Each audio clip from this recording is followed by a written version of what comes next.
So, you want to get certified in cybersecurity? I will help you every step of the way. Welcome back to the GRC 101 series.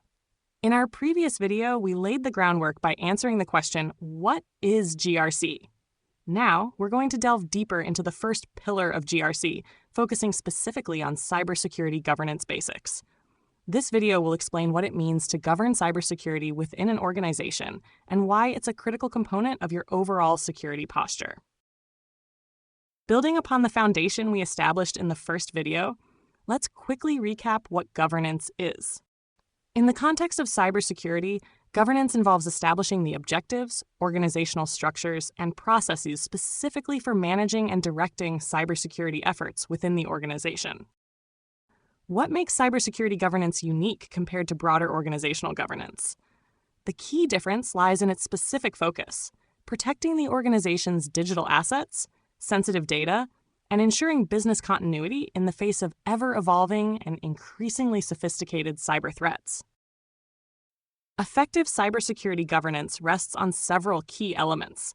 These include strong leadership and commitment from the top, a well-defined organizational structure, clear policies and procedures, the seamless integration of risk management with cybersecurity, a robust compliance framework, comprehensive awareness and training programs for employees, and ongoing monitoring and review of security controls. First and foremost is leadership and commitment.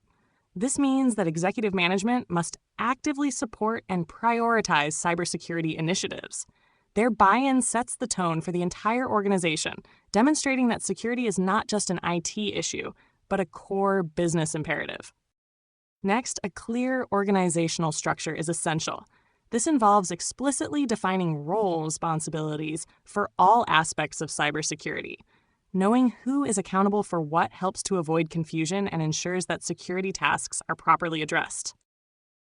Policies and procedures serve as the rules of engagement for cybersecurity. These are documented guidelines and step-by-step instructions that outline how the organization manages cybersecurity risks, enforces security controls, and ensures compliance with relevant regulations and standards.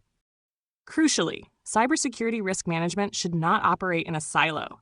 It needs to be fully integrated into the overall organizational risk management framework. This ensures that cyber risks are considered alongside other business risks and that appropriate mitigation strategies are implemented holistically. Your employees are often your first line of defense, which is why awareness and training are vital.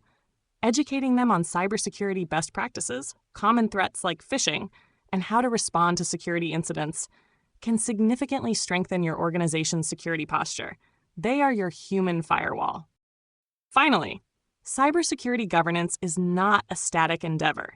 Continuous monitoring and review of your security controls and processes are essential for identifying weaknesses, adapting to new threats, and ensuring ongoing effectiveness. This allows for continuous improvement over time. And that wraps up this video on cybersecurity governance basics. Make sure you stay tuned for the rest of our GRC 101 series, where in our next video, we'll be diving into risk management.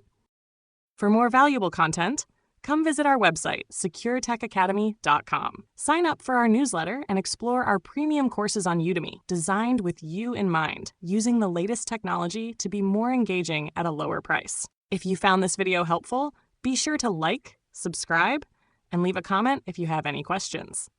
Thanks for watching, and I will see you in the next one.